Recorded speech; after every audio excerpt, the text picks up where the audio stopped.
Bonsoir à tous. Que le Seigneur nous bénisse. Merci à nos intervenants que nous suivons de l'école de près. Je voulais saluer le révérend Ali Toussaint qui est en Turquie avec le révérend Louis Montel qui sont en voie d'études en Turquie. Je voulais saluer aussi Maman Joël qui nous suit sur la page Facebook. Saluer tous les frères et sœurs qui sont aussi sur le continent. Saluer le pasteur Konaté, la propre Konaté, le pasteur Jean-Jacques du Gabon. Merci pour vos messages, merci pour le pasteur Tapé, pour vos encouragements. Je voulais qu'on donne une forte acclamation.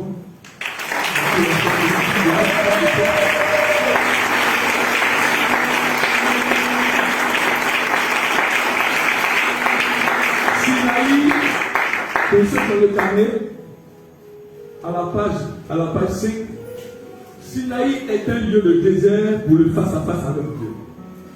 Sinaï est un catalyseur pour aspirer au réveil spirituel. Je suis un canal de Dieu pour le réveil. Le Sinaï plateforme où l'on rencontre Dieu, Sinaï plateforme où Dieu vise l'homme que le chef de tout cœur. Sinaï est un rendez-vous des endossements et des miracles avec le Seigneur. Acclamons le Seigneur. Sinaï est un café. Alors aujourd'hui, nous sommes avec le révérend, c'est le Olivier qui était un frère, qui était un ami de longue date. Il est le pasteur de l'église glorieuse de Moissonnet de Jésus-Christ. C'est un homme de pape. C'est un orateur. Et je salue véritablement la qualité de ses interventions. Je voulais qu'on donne une forte acclamation au révérend.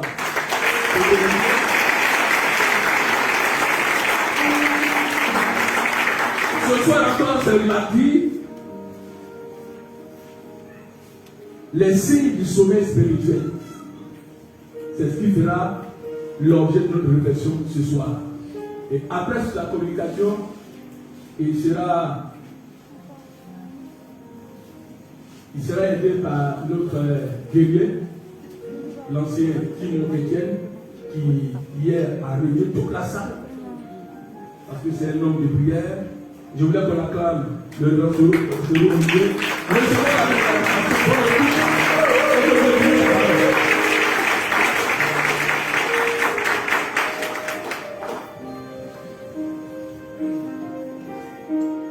Merci bien, apôtre.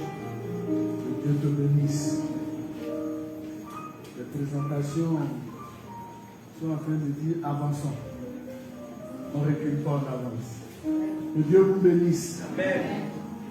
C'est toujours un privilège de venir ici parce que le peuple de Dieu est d'attaque. Il est prêt à avancer.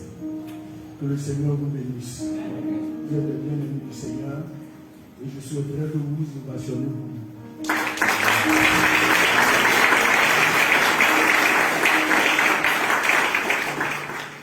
Ce que nous allons partager ce soir, c'est le sommeil spirituel et le réveil spirituel. Le sommeil spirituel et le réveil spirituel, on va dire dans l'attente du retour du Seigneur Jésus-Christ.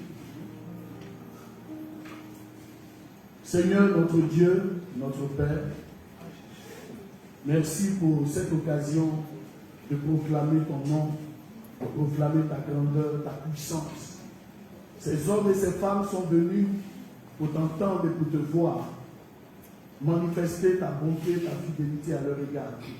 Seigneur, je crois que tu es présent au milieu de nous, car je vois, Seigneur notre Dieu, la manifestation de ta fidélité. Oui, l'homme est trop peu pour une telle œuvre. C'est par grâce que l'homme est capable de porter un message qui vient du Très-Haut. Je prie au nom de Jésus que personne ici ne sommeille. Je prie au nom puissant de Jésus que les sentiments qui étaient en Christ résident en nous au nom de Jésus. Que tout ce que l'ennemi a planifié contre nos vies, pour nous endormir, pour nous détruire, soit voué à l'échec au nom de Jésus. Amen. Je prie la puissance de ton esprit vienne sur nos vies et que nous soyons transformés en d'autres personnes. Des personnes qui ont soif de toi, des personnes qui sont encouragées encouragés, fortifiés, édifiés, et des personnes qui ont la capacité de résister au diable qui doit fuir loin de nous au nom de Jésus. Seigneur, merci pour les nouvelles personnes qui entendent ces choses. Je prie que cela transforme les cœurs pour qu'elles deviennent de nouvelles créations. Seigneur, je prie au nom de Jésus que ta bénédiction abonde. Merci Père pour tout ce que tu fais pour nous. C'est au nom de Jésus que nous allons prier. Amen. Amen. Amen. Gloire à Dieu. Amen. Alors que je me préparais pour ce message, j'ai senti vraiment dans mon cœur qu'on doit aller droit au but, qu'on doit aller, puisqu'on touche des choses. Toutefois, il est bon de dire que le sommeil spirituel est un état spirituel d'assoupissement, de manque d'intérêt pour la prière et pour la parole de Dieu. Tandis que le réveil spirituel est un retour à la vitalité spirituelle. Elle peut se faire par une personne ou par un groupe. Gloire à Dieu. Ceci étant, je veux toucher quelques signes avec vous et prendre mon premier texte dans le livre de 1 Jean, le chapitre 2, versets 15 à 17.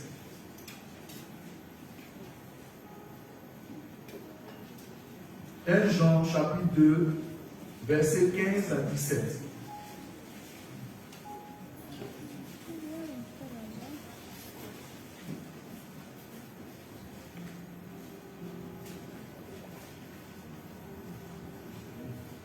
La Bible dit,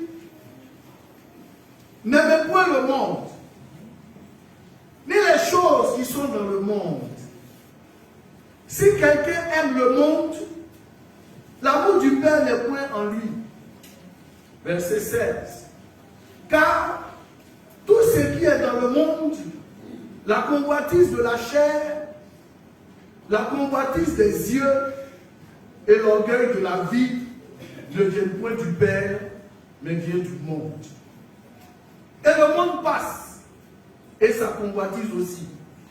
Mais celui qui fait la volonté de Dieu demeure éternellement. Gloire à Dieu. Le monde dont la Bible parle est l'environnement dans lequel le diable est sûr et assuré qu'il t'a déjà eu, qu'il t'a déjà vaincu. C'est un environnement dans lequel il te met pour déjà te vaincre, pour ne même pas que tu sois capable de combattre avec lui. Il dit le monde c'est quoi?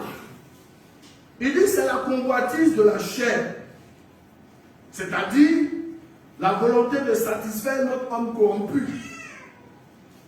La Bible dit que les œuvres de la chair sont manifestes. Et lorsque la Bible cite les œuvres de la chair, vous voyez clairement les différents péchés qui sont annoncés.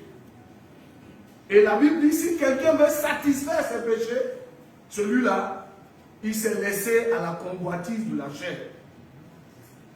Je dis, c'est un environnement de sensualité, un environnement de plaisir, de loisir, peut te conduire au péché et te refroidir. Ce que Dieu dit, c'est que tu ne dois pas aimer le monde. Tu dois fuir de tels environnements. Le péché ne vient pas d'un coup. Il vient par ruse, parce que celui qui l'envoie, envoie par ruse. Donc la convoitise de la chair est une convoitise à fuir. La deuxième chose que la Bible a notée, c'est la convoitise des yeux. Se donner du plaisir à regarder, à même changer la nature des choses.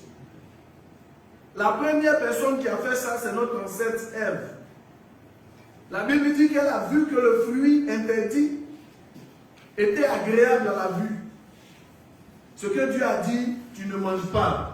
Elle a trouvé que c'était agréable à la vue. Je suis en train de te dire que la réalité du monde, c'est de présenter même l'interdit comme quelque chose qui est bon. Donc on peut commencer à discuter. ça fait quoi? Toi, tu aimes trop ça. Tu veux dire que c'est toi qui es spirituel. On ne peut même pas parler avec toi. Ça là, ça fait quoi? On est entre nous élèves ici. Un petit bisou, ça fait quoi? On est entre nous. Ça là, ça fait quoi? Tout le monde fait ça bien ici. Est-ce que toi, tu es tout le monde? Toi, tu n'es pas tout le monde. Hein? Faut dire à ton voisin, moi, je suis une princesse, je suis un prince.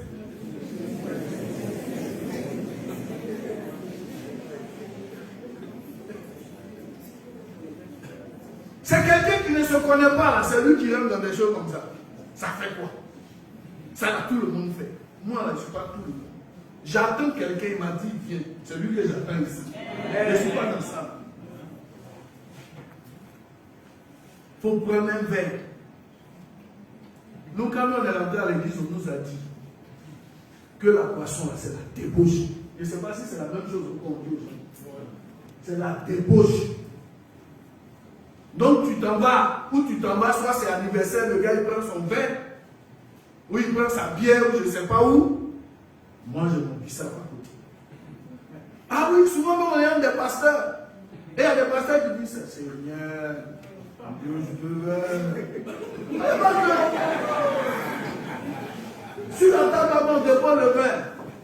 Et puis le match commence. Il dit, moi, donnez-moi la bouteille d'eau. Il dit, non, mais pasteur, il n'était pas. Moi, je ne m'oppose pas. Toi, tu peux faire ce que tu veux. Moi, je bois mon verre d'eau. C'est tout. Ça le touche. La convoitise des yeux. Vouloir faire ce que les autres font. Vous perdez du temps. Sinon, la mort spirituelle, ça va t'attraper. Tu es un spécimen rare.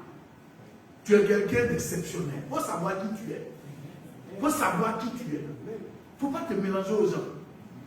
Eux-mêmes, ils n'ont qu'à s'étonner de te voir que tu vis de cette manière. Il y a un monsieur qui m'a dit, il y a un garçon qui ne boit pas. J'ai dit, oui. Il y a un garçon qui ne boit pas. Même si tu veux, il faut m'appeler femme. C'est pas grave. Mais moi, je ne bois pas. Voilà. Il était surpris. Ah, jamais, il était surpris. Il dit, il ne boit pas.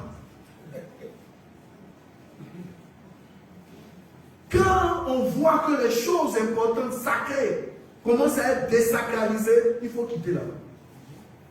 Parce que c'est ta mort qu'on cherche. Alléluia. Amen. C'est ta mort qu'on cherche.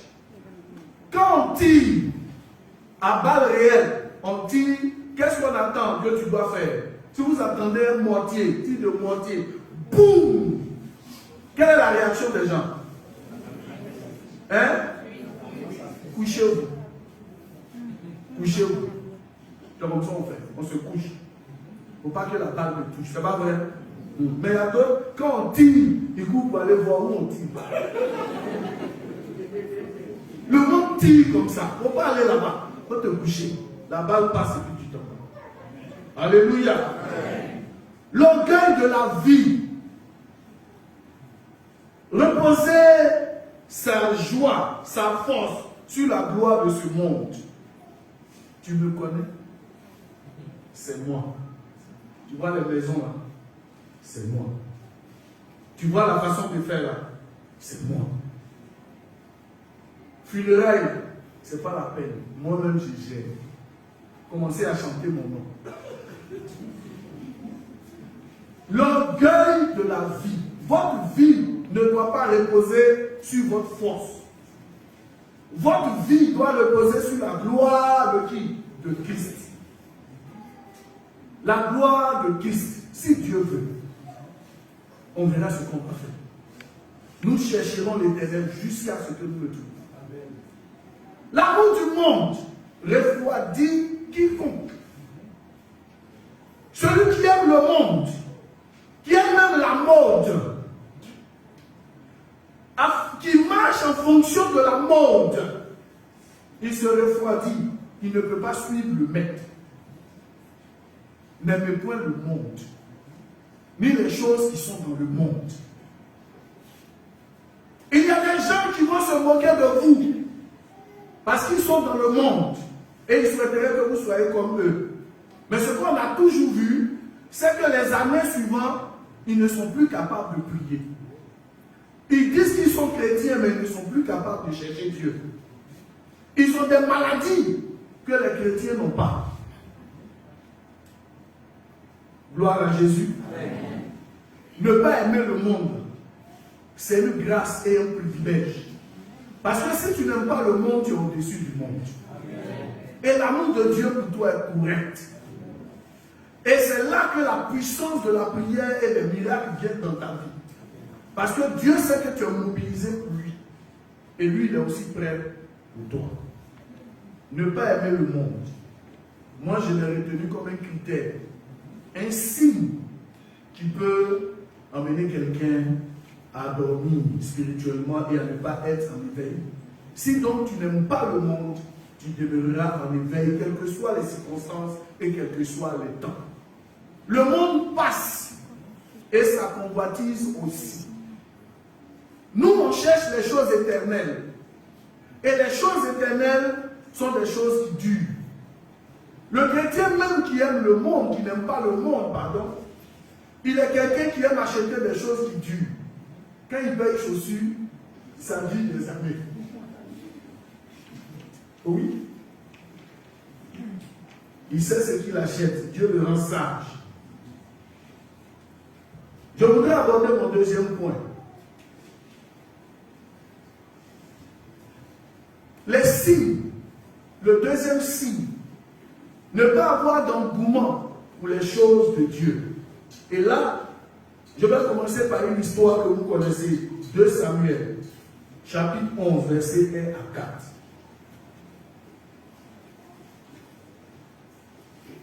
« 2 Samuel, chapitre 11. 2 Samuel, chapitre 11, verset 1 à 4. L'année suivante, au temps où les rois se mettaient en campagne, David envoya Joab avec ses serviteurs et tout Israël pour détruire les fils d'Ammon, pour assiéger Rabat. Mais David resta à Jérusalem. Verset 2. Un soir, David se leva de sa couche, et comme il se promenait sur le toit de la maison royale, il aperçut de là une femme qui se baignait et qui était très belle de figure. Au verset 3. David fit demander qui était cette femme. Et on lui dit, n'est-ce pas Bathsheba, fille d'Eliam, femme d'Uri, le Héthien. Et David envoya des gens pour la chercher. Elle vint vers lui et il coucha avec elle. Après s'être purifiée de sa souillure, elle retourna dans sa maison. Gloire à Dieu. Non, merci. La lecture est tellement bien faite, je prends mon souffle pour avancer. L'année suivante, au temps où les rois se mettaient en campagne, David envoya Joab, lui-même il n'est pas parti, avec ses serviteurs et tout Israël pour détruire les fils d'Ammon et pour assiéger Rabat. Mais David resta à Jérusalem. Je bénis Dieu pour votre leader. Mais quand il n'y a pas de programme, là, qu'est-ce que vous faites? Quel type de chrétien vous êtes? Ici, nous sommes dans un camp militaire. Nous apprenons comment combattre l'ennemi. Mais quand on sort de l'église, qui tu es vraiment? Les autres étaient allés en campagne. David a pris le temps de se relaxer. Je veux parler à tous ceux qui ont plus de 2 ans de conversion ou bien qui ont plus et qui sont des doyens dans la foi. Attention à la doyance.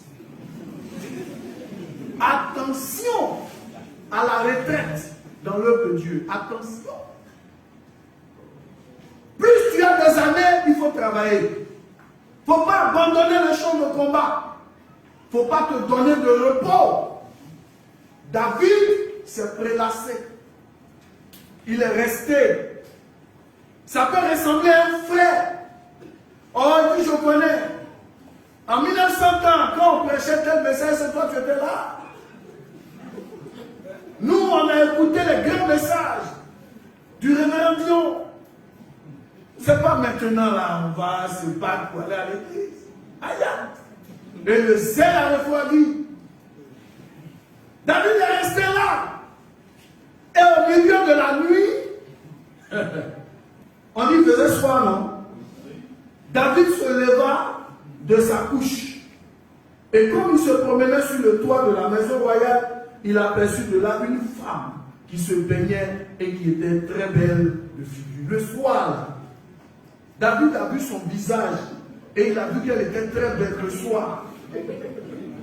À cette époque-là, il n'y avait pas de jumelles, mais il l'a vu de loin. On ne s'amuse pas avec Satan. Il faut être engagé. Il faut être zélé. Il faut être toujours d'attaque. Il faut être dans le service. Il faut toujours prier. Il ne faut pas lui donner de repos. Dans ce repos, ce qui s'est passé, c'est que la sensualité est montée dans le cœur de David. La sensualité est montée. Quand tu te donnes du repos, et que maintenant tu regardes les choses à distance, tu commences à refroidir sans le savoir. Tu deviens chrétien philosophe. Tu deviens chrétien juge. C'est toi maintenant qui critique ce qui se passe à l'église. Ce qui va, ce qui ne va pas. C'est toi qui vois. Tu n'es plus dans l'arène. Tu n'es plus en train de prier. Tu n'es plus en train d'encadrer. Tu n'es plus en train de travailler. Mais tu es en train de critiquer. Attention, ça refroidit. Ça refroidit la foi. Plus tu as des années, tu as de l'expérience et tu dois en donner. Alléluia. Il faut être vigilant. Le frère n'a pas été vigilant. Celui qui est selon le cœur de Dieu n'a pas été vigilant. Parce que nous avons notre responsabilité à dire non et à marcher dans la vérité. David lui demandait qui était cette femme. Et on lui dit, n'est-ce pas Bathsheba, fille d'Eliam, femme d'Uri, le Héthien? La femme va s'approcher, la promiscuité. Elle va s'approcher. Celle qui était belle de figure de loin, ça ne suffit pas, elle va s'approcher. La promiscuité. En tout cas, nous, à notre conversion, on nous a dit, il faut prendre des distances vis-à-vis de la sœur ou des sœurs. Si Dieu t'a révélé que c'est ta femme, tu dis à un responsable, Dieu m'a parlé, m'a dit celle-là, c'est ma femme, les conditions sont réunies. Et puis on organise l'affaire là, vite, on quitte dedans. Mais on ne reste pas au milieu comme ça. Et puis un matin, on dit on est tombé. Tu es tombé comment? Tu es tombé comment? Gloire à Dieu. Amen. Il faut éviter donc la promiscuité. Il faut éviter d'être trop avec le genre, l'autre genre. Il faut respecter les sœurs. Il faut leur parler comme des mères, comme des sœurs. La Bible dit pour que nous soyons à distance et que nous ne mourions pas. J'ai dit quand on tire balle, on ne va pas vers la balle, on se couche. Tu n'es pas trop fort là où les autres sont tombés. Tu connais combien de cantiques David a écrit et puis il est tombé? Tu connais combien de jeûnes il a fait et puis il est tombé? Fais attention. Fais attention. Voici des choses qui envoient, qui font que tu n'es plus prudent. Voilà, tu n'es plus prudent. Il faut éviter cela au nom de Jésus. Amen. David était un homme hautement élevé dans la présence du Seigneur. Si le frère est tombé, c'est que c'est chaud. Il faut savoir te tenir. Quand tu suis les préceptes, tu évites de sommeiller. Alléluia. Il fallait donc être vigilant. Parce qu'il faut toujours demeurer en hauteur. David était quelqu'un qui était fort. Et il est demeuré là, mais en hauteur, il est tombé. Regardons un texte de Colossiens 3, versets 1 à 2. Il faut demeurer en hauteur. Colossiens, chapitre 3. verset 1 à 2. Que je lis. Oui. Si donc Sinon, vous êtes ressuscité avec Christ, oui. cherchez les choses d'en haut, Hein. où Christ est assis à la droite de Dieu. Affectionnez-vous aux choses d'en haut et non à celles qui sont sur la terre. Au verset 3, car vous êtes morts et votre vie est cachée avec Christ en Dieu. Paul définit ici un mystère, mais à partir duquel je vous montrerai qu'il faut être en haut. Il dit que nous sommes ressuscités avec Christ. En fait, c'est vrai. Ça veut dire quoi? Ça veut dire que nous pouvons vivre selon les lois du ciel et marcher sur cette terre. Mais pour ce faire, nous devons affectionner les choses d'en haut. Gloire à Dieu. Amen. Et quand j'en parle, c'est une illustration qui vient toujours dans ma tête. Rester en haut, ce n'est pas facile, mais c'est possible. Rester en haut, ce n'est pas facile, mais c'est possible. Il faut s'affectionner les choses d'en haut. Il faut se modeler selon les choses d'en haut. Un jeune Français vient de la France, il vient en Côte d'Ivoire, il habite dans le quartier de Biétry. Il travaille au plateau, il lit le magazine Le Monde ou Paris Match, il vote au 43e Bima, il regarde France 24, TV5. Il est où?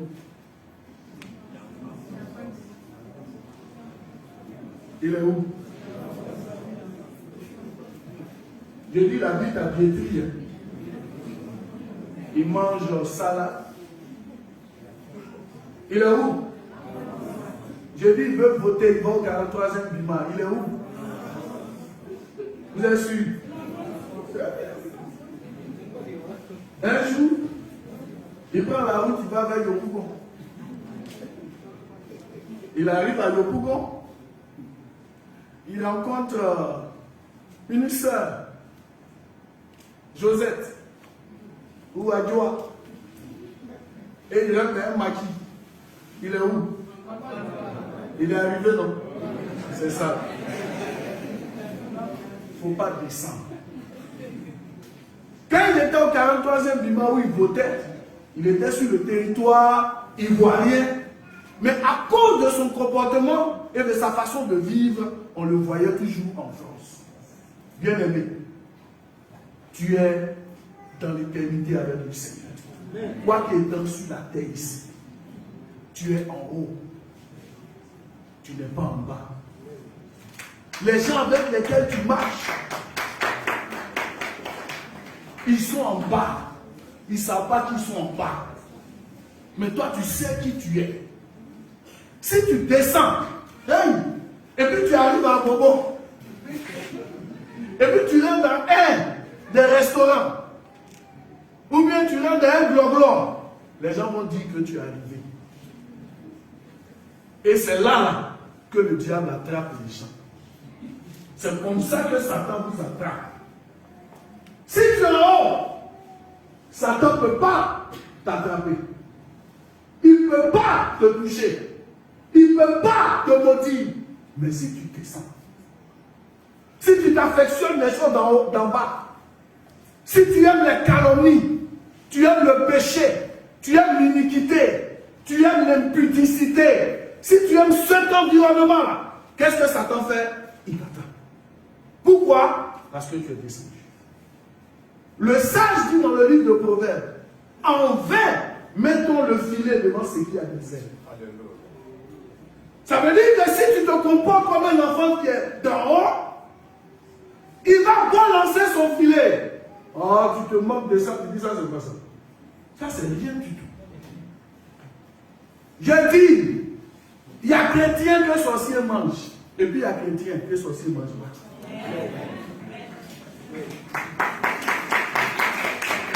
Faut pas dormir.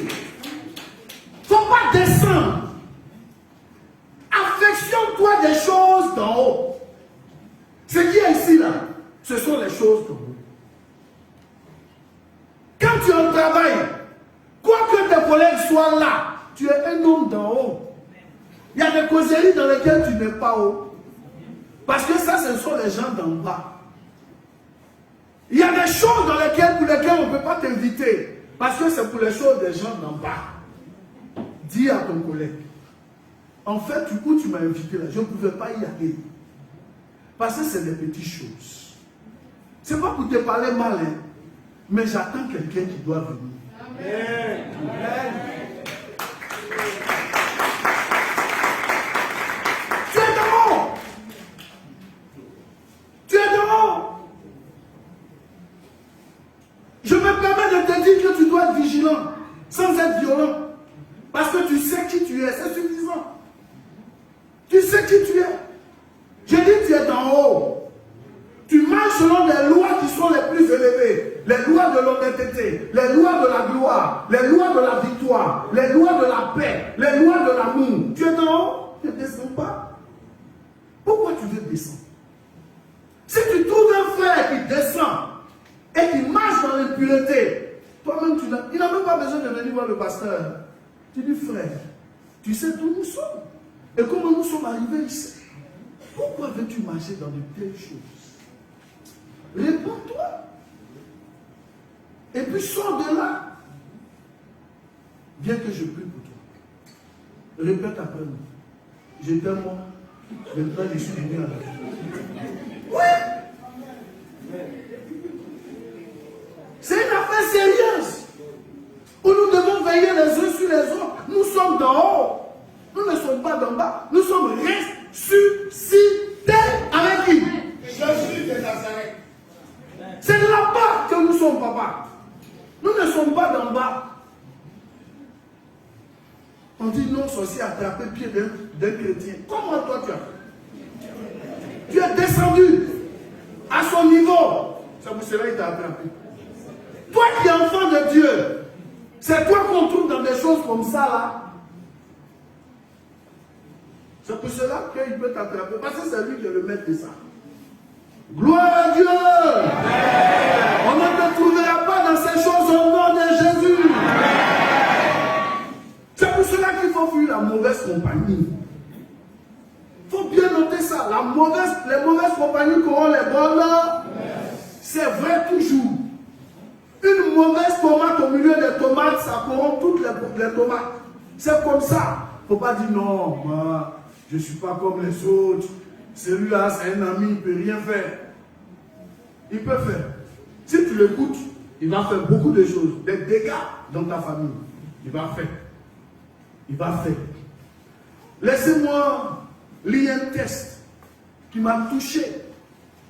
Matthieu 24, versets 48 à 50.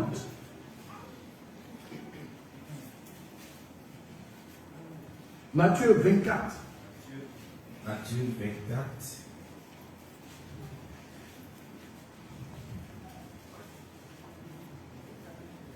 Verset 48 à 50. Matthieu 24, verset 48 à 50. Mais si c'est un méchant serviteur qui dit en lui-même, mon maître tarde à venir, s'il se met à battre ses compagnons, s'il mange et boit avec des ivrognes, au verset 50, le maître de ce serviteur viendra le jour où il s'y attend pas. S'il se met avec qui? Les ivrognes. Et ça, c'est le message de Jésus. C'est-à-dire, il a même pensé qu'il y a un chrétien qui peut aller s'asseoir avec un ivrogne. Je me suis assis une minute sur ce verset pour réfléchir. Regarde où on a trouvé quelqu'un dans Bélédrome, chrétien. Un ivrogne. Jésus arrive, lui, il est dans Bélé. Il boit, il est quelque part, ou bien dans un chapalodrome. Et lui, c'est un converti. Hein. Jésus n'a pas parlé d'un inconverti. Un converti. C'est là-bas il trouve son breuvage. Non. Affectionnons-nous des choses. Oh. Moi, ça m'a touché. Ça m'a profondément touché. Il y a une histoire que j'avais l'habitude de raconter. C'était l'histoire de jeunes filles. Vraiment, elles étaient d'églises différentes. Et elles ont eu du boulot. Et quand ils ont eu du travail dans un service, à chaque fois, les jeunes gens qui étaient là-bas les invitaient, parce qu'ils allaient à Sini, ils les invitaient, et les filles les refusaient. Et les invitations se faisaient le dimanche. Et elles refusaient. Et puis un dimanche, comme ils ont tellement insisté, il y a des filles qui ont accepté. Elles ont dit qu'elles vont partir ce dimanche-là. Elles ont appelé le pasteur, elles se sont débrouillées, appelé leur pasteur pour dire qu'elles ne pourraient pas parce que le travail s'est prolongé, elles devraient même travailler le dimanche et que le pasteur doit comprendre. Généralement, les pasteurs disent, ma fille, c'est quel travail on fait dimanche là? Il y a quoi derrière le travail de dimanche là? Bon, comme c'est à faire des travail, on ne trouve pas de travail. Les filles là sont parties. Elles sont restées là-bas, elles se sont prélassées et tout et tout. Et quand c'est comme ça, bon, les jeunes gens font des tentatives. Ah, ils sont vivants. Donc ils font des tentatives. Ah oui, ils font des tentatives. Et puis, bon, il n'y a pas eu grand dommage, mais elles ont commencé à faiblir. Elles ont commencé à trouver que les jeunes gens étaient acceptables, qu'ils étaient fréquentables et que ce n'était pas mauvais en soi. Et puis, au retour, il y a eu un accident. Ce sont les filles qui ont été touchées. Les filles ont été touchées. Il y a une dame, elle était zélée en évangélisation. Elle est restée dans le fauteuil. Quand vous avancez avec Dieu, sachez qu'il vous aime. Faites attention. Il vous aime. Les mauvaises compagnies auront les bonnes mœurs. Vous vous souvenez du vieux prophète dans la Bible, dans 1 Roi, le chapitre 13? Ce vieux prophète qui est venu dire au jeune prophète, moi aussi, Dieu m'a parlé. Dieu m'a dit que tu dois venir manger. Tout ce que tu as entendu de Dieu là, c'est le contraire que Dieu m'a dit. Donc viens chez moi. Le vieux prophète, il a tué le jeune prophète comme ça. Vous connaissez cette histoire dans la Bible, n'est-ce pas? Les mauvaises compagnies auront les bonnes mœurs. Quand on attend le Seigneur, on a la Bible à côté comme ça. Quand tu parles, je regarde aussi pour voir si c'est vrai. Quand tu parles, je regarde aussi si c'est vrai. Même si tu es pasteur, je regarde aussi pour voir si c'est vrai. Et puis, je t'appelle, je dis, ah mon ami, là, à cause de ça, je ne peux pas venir. Ou bien à cause de ça, je peux venir. Tu es responsable de ta propre vie. Donc fais attention avec les mauvaises compagnies. Ça a été le troisième point que je te dis, fais attention. Quand tu liras tous les textes sur la tombe du Seigneur Jésus, il te dira, fais attention aux autres, à ce que les gens vont te dire. C'est pour cela qu'il faut écouter le leader, il faut lire la Bible. Il faut marcher dans la droiture. En ce moment, tu trouveras le Seigneur tel qu'il est. Lorsqu'on étudie les signes du sommeil, on ne peut pas éviter un livre qu'on appelle le livre de Juges. On ne peut pas l'éviter. Parce que dans ce livre-là, des gens ont fait des choses et ils peuvent nous parler aujourd'hui. Je voudrais prendre le livre de Juges, le chapitre 2. Juges, chapitre 2. À partir du verset 10. Juges, chapitre 2, à partir du verset 6. 10. Et il se levait en connaissant Qui ne connaissait point l'Éternel. Ni ce qu'il avait fait en faveur d'Israël. Au verset 11, les enfants d'Israël firent alors ce qui déplaît à l'Éternel, et ils servirent les Baals. Ils abandonnaient l'Éternel, le Dieu de leur père, qui les avait fait sortir du pays d'Égypte. Ils allaient après d'autres dieux, d'entre les dieux des peuples qui les entouraient. Ils se prosternaient devant eux, et ils irritaient l'Éternel. Au verset 13, ils abandonnaient l'Éternel et ils servaient Ils servirent Baal et Astarté. La colère de l'Éternel s'enflamma contre Israël et il les livra entre les mains de pillards qui les pillèrent. Il les vendit entre les mains de leurs ennemis d'alentour et ils ne purent plus résister à leurs ennemis. Au verset 15, partout où ils allaient, la main de l'Éternel était contre eux pour leur faire du mal. Comme l'Éternel l'avait dit, comme l'Éternel le leur avait juré, ils furent ainsi dans une grande détresse. Au verset 16, l'Éternel suscita des juges afin qu'ils les délivrent de la main de ceux qui les pillèrent. Merci. Le livre de Juges a ceci de facile. Il est facile à lire. Parce que déjà au chapitre 2, on vous donne le résumé. De quoi il s'agit? Il s'agit ici d'une génération qui n'a pas connu les premiers. C'est-à-dire les Josué et autres, et les anciens qui étaient là. Et cette nouvelle génération qui vient d'arriver là, veut proposer autre chose. Ça envoie le sommeil. Et ça énerve Dieu, ça suscite sa colère. Si on veut regarder une église qui veut rester dans le réveil spirituel, c'est une église qui doit bien former les gens qui viennent.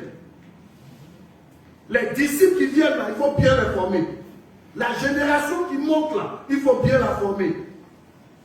Cette génération-là, ici, elle a trouvé que les cultes étaient un peu trop calmes, et les enseignements étaient un peu bizarres, et il y a des choses qui étaient un peu trop strictes, et puis il y a des choses qu'il fallait laisser.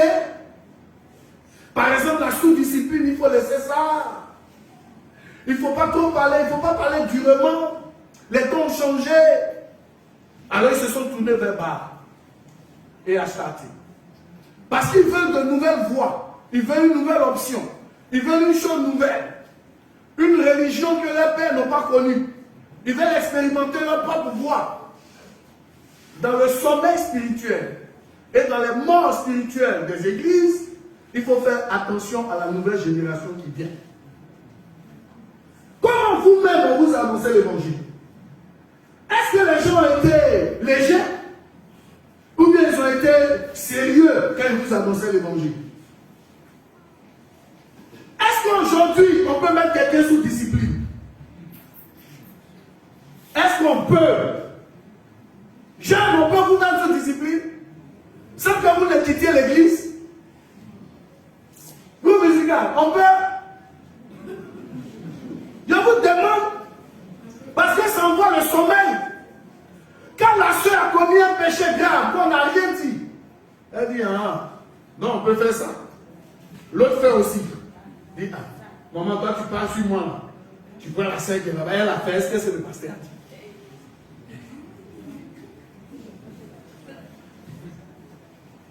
Est-ce qu'on peut, un frère peut venir ici, convoqué par le pasteur, pour se repentir du péché qu'il a commis. Et puis l'assemblée va dire, ainsi soit-il. Ou bien on va dire, non, le pasteur il exagère. Il est trop dur. Jeune génération, est-ce qu'on peut faire ça? On peut vous dire la vérité? On a pris quelqu'un comme ça et puis on dit, repens-toi. Ah! Pasteur, merci. Je demande pardon. Mais si tu fais ça à un chrétien, c'est fini. Il va dans une autre église. Il dit non, là-bas les gens sont trop durs. Comme si ce n'est pas le même Dieu. Et l'église commence à perdre sa force. La discipline commence à disparaître. Il y a des gens aussi qui sont trop choqués. Il suffit que tu leur parles durement, ils sont choqués. Ils sont choqués. On m'a piétiné, je suis choqué. Moi, quand on me parle comme ça, je n'aime pas ça. Je suis choqué. Je crois que je vais aller dans une autre assemblée. Tu penses que tu as le choix? Tu peux être dans une autre assemblée sans que la grâce de Dieu ne soit sur toi. Il s'agit de servir le Seigneur. Donc la jeune génération doit être disciplinée. Le Dieu auquel vous avez goûté, qui est le Dieu de la vérité, que vous avez servi, quand les jeunes marchent d'une manière maladroite, n'attendez pas que ce soit le pasteur. C'est vous-même les jeunes qui devez vous parler. Vous dites, nous les suivons. Et nous suivons la voie droite. Ce que tu as fait là, c'est pas tout. Mais on ne vient pas pour te tuer, on te demande de te repentir.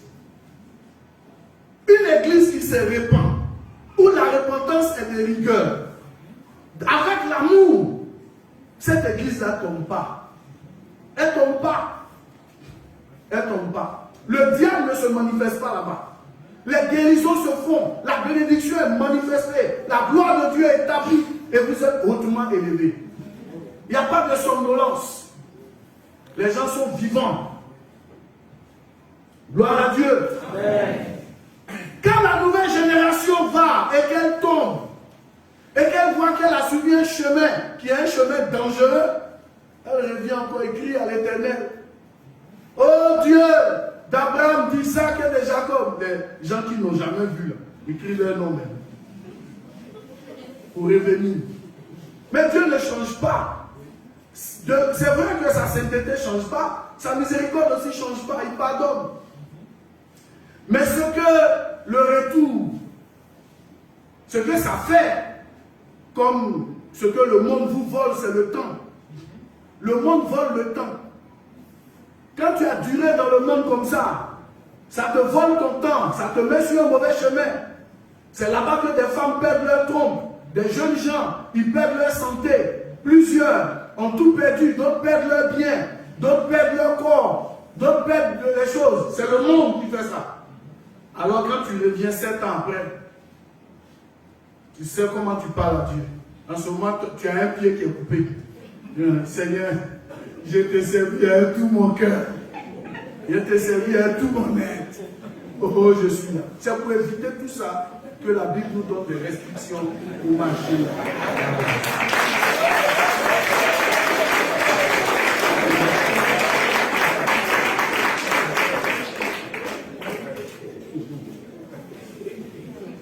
Alléluia.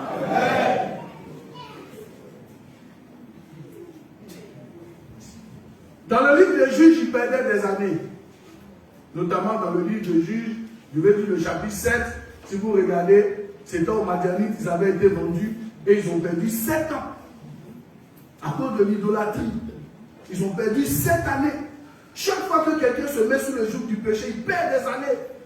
Tu vas voir un adulte comme ça, il quitte, il regarde, il retourne. Il va perdre des années comme ça, il va détruire sa famille. Celui-là, on a besoin d'intercéder pour lui. Aller prier pour ses enfants, pour qu'ils reviennent. Perdre des années. Donc, le péché, là, ce n'est pas une bonne chose. Ce n'est vraiment pas une bonne chose. La somnolence, ce n'est pas une bonne chose. Alléluia. Amen. Quand les jeunes sont bien pris, le réveil est permanent.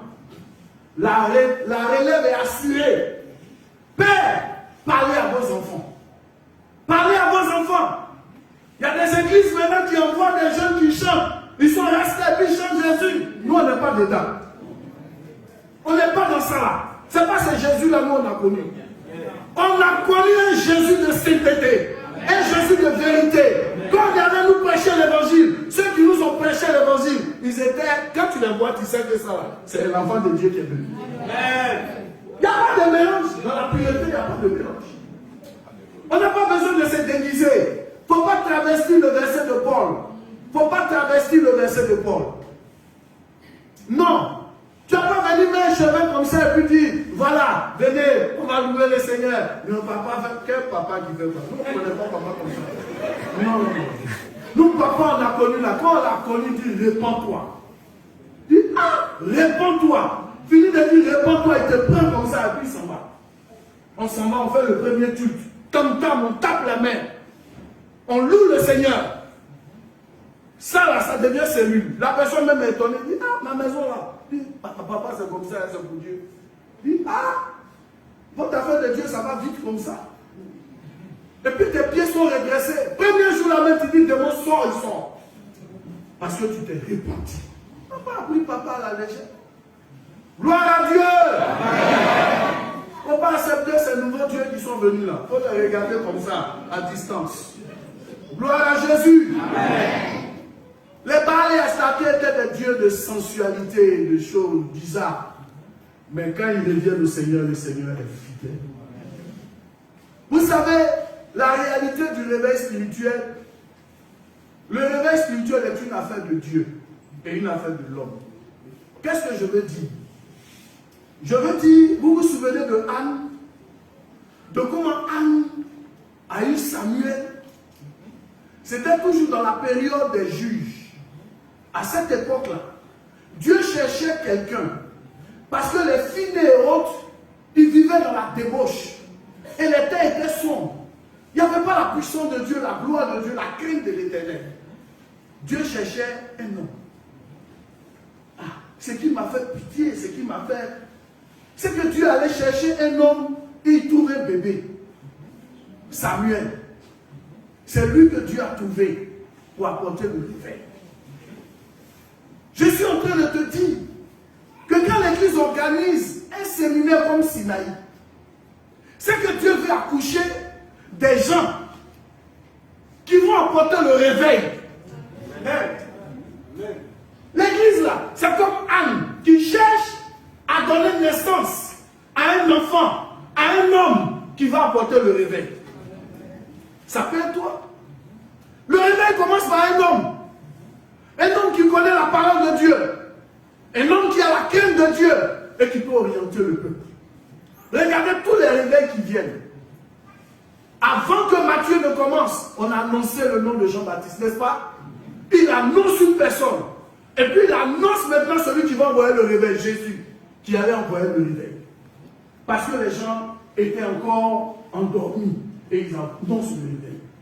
Bien aimé, le réveil viendra. Mais Dieu cherche un homme. Il cherche un homme qui gagne son nom, qui soit jeune et qui manifeste sa foi d'une manière authentique et d'une manière véritable. En réalité, dans la question de la foi, il y a trois aspects qu'il faut voir. Quand vous lisez Matthieu à partir du chapitre 8, lorsque Jésus a fini d'enseigner et qu'il a commencé à aborder ses actions de miracle, vous commencez à voir que Jésus annonçait la guérison, premièrement. Il annonçait l'autorité sur quoi? Sur les eaux et toutes ces choses. Mais il y a la foi dont nous avons parlé hier, qui est cette foi authentique qui garde la parole de Dieu. Ça fait deux. Et puis, il y a cette foi qui endure. Bien aimé, Dieu veut ces trois choses. Des gens qui vont aimer la prière et par lesquels des miracles vont se faire et qui seront le porte-étendard de la vérité de sainteté. Le réveil vient avec la sainteté. Répentez-vous, avait-il dit. Changez de vie. Répentez-vous. Changez de vie. Voici le message qui apporte le réveil. Le réveil ne vient pas avec des musiques bizarres. Je ne me souviens pas, ces dernières années, avoir entendu un message, un chant qui parle du retour de Jésus. Je ne me souviens pas. C'est pour cela que je dis que Dieu vous élève. Que les chants composent et qu'ils disent qu'ils attendent le maître. Qu'ils sont dans la maison et qu'ils attendent le maître. Et que les autres tremblent. Et que les autres sachent que l'évangile, ce n'est pas pour s'amuser. Il s'agit de notre vie. Il faut donc être réveillé. Si nous voulons le réveil, il faut que les hommes se lèvent. C'est là que nous aurons le réveil. Les Moraves, dans l'histoire de la Bible, dans les années 1700, ce sont les Moraves qui ont évangélisé et apporté le salut dans le cœur de John Wesley. Ils connaissaient Dieu comme ça. Eux, c'était des puritains. Ils étaient solides en matière de la connaissance de la nouvelle naissance. Ils regardaient, ils savaient que celui-là était né de nouveau, celui-là n'était pas né. Et ils conduisaient les gens à la nouvelle naissance. C'est comme ça que John Wesley a connu la nouvelle naissance. Alléluia. Amen. Vous savez ce qu'ils ont fait, qui est phénoménal? Ils ont établi une ligne de prière pendant 100 ans. Pendant 100 ans. Quand tu rentres dans leur communauté, il y a des heures où tu pries. Et ils ont maintenu ce truc de prière pendant 100 ans. sur cette terre, 100 ans, des gens prient. Ils ont connu un réveil perpétuel, ils ont bouleversé le monde. Alléluia. C'est la prière des hommes sanctifiés, des gens qui n'ont peur de rien, qui croient que Dieu peut tout, qui apportent le réveil. Les morales ont apporté le réveil. Ils ont dit que la mort de Jésus méritait que tous les hommes soient sauvés. Alléluia. Amen. Je veux que tu sois cette personne. Je veux que ton engagement aujourd'hui t'éloigne de ces nouveaux dieux, de ces nouvelles façons de servir le Seigneur, dans la légèreté, dans les amusements. Je veux que tu sois une nouvelle création véritable. Pour l'église locale, mais aussi pour l'église, le corps de Christ, et pour nous tous. Alléluia. Amen. Je prie que Dieu tourne des hommes, des champions comme ceux-ci. Je vous dis. Que Dieu tourne de tels champions. Des gens qui vont veiller sur eux et veiller sur les autres. Et veiller sur la doctrine. Que Dieu vous bénisse.